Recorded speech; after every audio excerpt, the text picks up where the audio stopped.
Okay, so this was the homework problem that was assigned yesterday. If 4.60 moles of sodium carbonate are reacted with iron 2 chloride, how much iron 2 chloride is needed to react with all the sodium carbonate? So we have two chemicals here that are reacting. That's sodium carbonate, and we've got iron 2 chloride, and we have to write formulas for both. So sodium is Na, and if you didn't know that, you just look it up. You have to find it somewhere on the periodic table. There's sodium, Na. Does this look a little out of focus, Edie? Maybe that's a little better.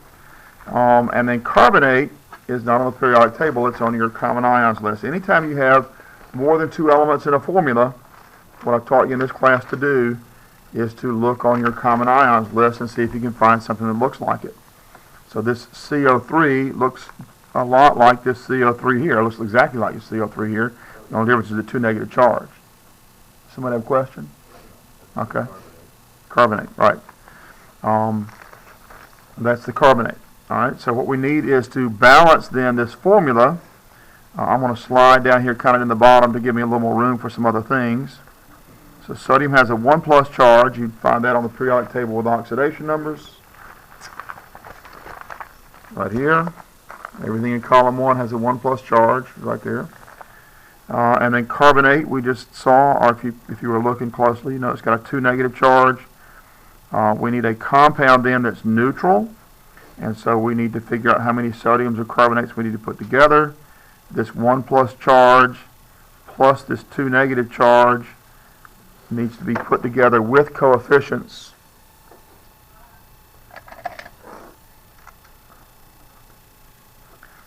Give me a 0 charge when we're done. We want a compound that has no charge at all.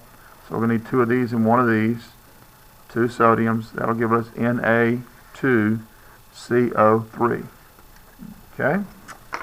So that's what we want up here, Na2CO3. And we're going to add that to the other reactant.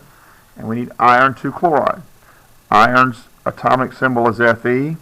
The Roman numeral 2 means we have a charge of 2+ on that iron. So iron is 2+. We're putting it together with chloride. When you look for chlorine on the periodic table, you can see there's like 7 different oxidation numbers, but only one of them is negative, and you need a negative number in order to cancel out this positive charge here. So we're going to put those together, 2+ plus 1 negative. The coefficients we need are 1 and 2. Get a 0.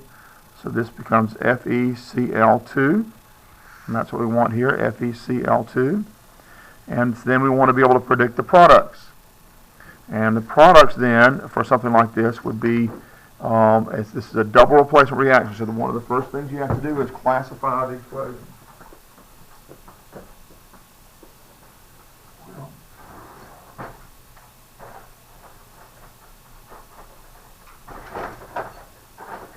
Classify the reaction. And since we have two-part compounds, we can see when we put them together down here, they're two-part compounds. So 2 parts, 2 parts. So these 2 parts are going to trade places. And that's the way you want to think about it whenever you're putting together the products. There could be other reactions that happen, but at least initially, right at this point in time, you want to assume that there's going to be a double replacement reaction where the 2 parts switch places. So the sodium is going to join up with the chlorine. Okay. And the Fe is going to join up with the carbonate. The iron is going to join up with the carbonate. Now, all I'm doing is putting them together. Remember, subscripts like this only travel if they're part of a polyatomic ion. So this 2 right here is not part of the polyatomic ion. This 2 means I have 2 sodium ions. Okay? Because it is part of the polyatomic ion. When you look at the common ions list and look at carbonate, remember it was CO3, 2 negative? Okay? And you can see it down here where we balance the formula. So that subscript 3 does travel, and this 2 does not travel here. Okay? So only the subscripts that are part of a polyatomic ion travel, but then you have to balance the formulas. Okay? So we have a sodium, which we already now know has a 1 plus charge. We have a chlorine that we already know has a 1 negative charge. And we have 1 and 1 of those. Those are going to cancel out, so that we just need an NaCl here. Okay? And then the iron over here is going to be the same charge number of iron, unless I tell you it's going to change. You're going to assume it's the same charge number, so that would be Fe2+. The carbonate has a 2 negative. So those two, the 2 plus and the 2 negative, will cancel out, and the formula will be FeCO3. So those were pretty easy to balance. Those were pretty much already balanced. Some students like to say that. Okay, so we don't need any subscripts to balance those. Now we need to figure out, let's see. I guess the thing to do now is we could figure out the physical states. I didn't ask you to figure out whether the reaction is going to take place, but that wouldn't be a bad thing to do anyway. If we go over here to our solubility rules, we can see that carbonates are insoluble. So if there's water around, they will dissolve. I didn't say there's water. You don't really need it to solve this problem. But if there's water around, it will be it will be solid, except when it's bonded with a group 1 metal, and sodium is a group 1. So we call this aqueous. Chlorides are soluble. There's no exception for an iron chloride, so this is aqueous. Sodium chloride, again, the chlorides are aqueous. And the carbonates are insoluble. Group 1 was our exception here. That's why we made that aqueous. But iron is not an exception, so this is going to be insoluble, and in a water environment that would make it solid. Okay? Now, again, you don't really even have to have those physical states to solve this problem, because all it's asking you for is how much iron 2 chlorides needed to react. We do need to balance the equation, however. So let's add up all of our atoms here. We've got sodiums, carbons, oxygens, irons, and chlorines. Want to make a grid, sort of as a little spreadsheet. Count all the atoms. There are 2 sodiums here, 1 carbon here, 3 oxygens, 1 iron, 2 chlorines. Over on this side, I've got 1 sodium, I've got 1 chlorine, 1 iron, 1 carbon, and 3 oxygens. Okay, so all we need to balance then are the sodiums and the chlorines. We don't have to worry about oxygen right now. That's the one we always say for last anyway. If I put a coefficient 2 in the front, I can't change the formula. The formula's already balanced, and once I balance the formula down here, I cannot change the formula itself. The only thing I can do to balance an equation, once I get to this point where I'm balancing the whole thing with this atom inventory, the only thing I can use are coefficients in front of the entire symbol. And so I'll put a 2 there, and that'll change the sodiums to 2 and the chlorines to 2. And now we have a balanced equation. All right, so now we're ready to go about doing the stoichiometry part of this. So we're going to start with our starting amount. And the problem here, this is the amount we're starting with. All right, 4.60 moles of sodium carbonate. Not every problem in this unit is going to be so easy to figure out. Starting amount in this case is like the only thing that's there. But in some of these problems, there's more than one thing in the problem. You have to figure out what the starting amount is. But in this case, it's fairly easy.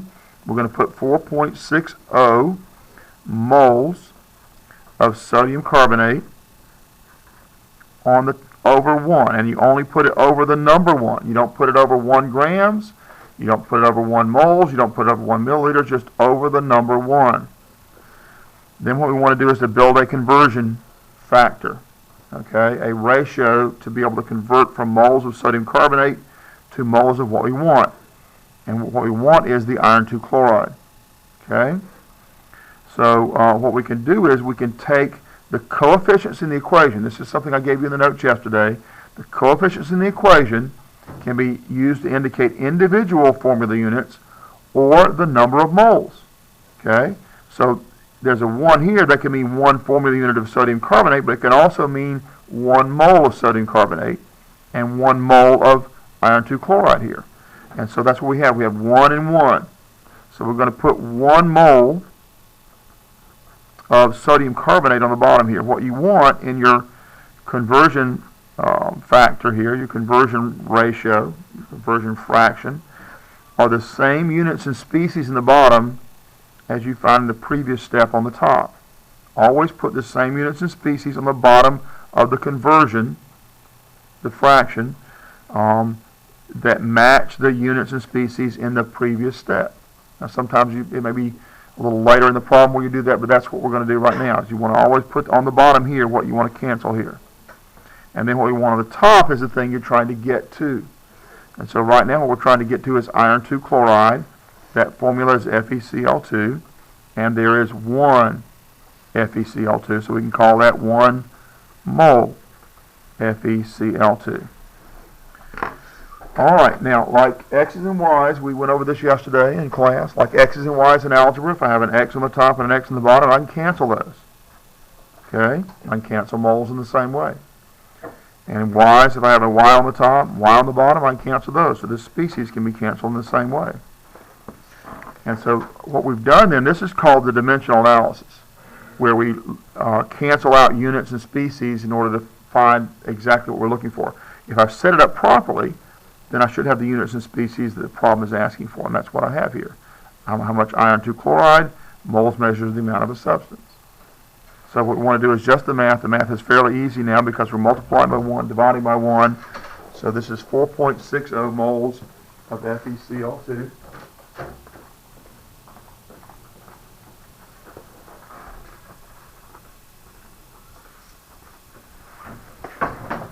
Okay, and you really shouldn't have to do any rounding off or anything here.